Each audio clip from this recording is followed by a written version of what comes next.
Ya, assalamualaikum warahmatullahi wabarakatuh. Saya Raffi Ahmad. Ya, terkait kejadian tadi malam, saya ingin sedikit klarifikasi tapi sebelumnya saya ingin meminta maaf yang sebesar-besarnya. Meminta maaf kepada Bapak Presiden Jokowi, kepada seluruh staf yang ada di Sekretariat Presiden, dan juga sekali lagi minta maaf untuk seluruh masyarakat Indonesia atas peristiwa tadi malam.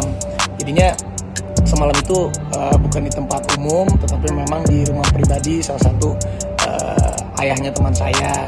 Di situ kondisinya juga memang sebelum masuk rumahnya mengikuti protokolnya, tapi pas di dalam kebetulan saya lagi makan, tidak pakai masker dan ada yang foto.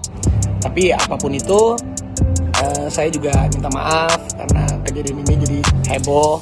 Sekali lagi pun saya mengingatkan juga untuk kalian, untuk semuanya, untuk saya juga, untuk semuanya tetap kita mentaati protokol kesehatan 3M.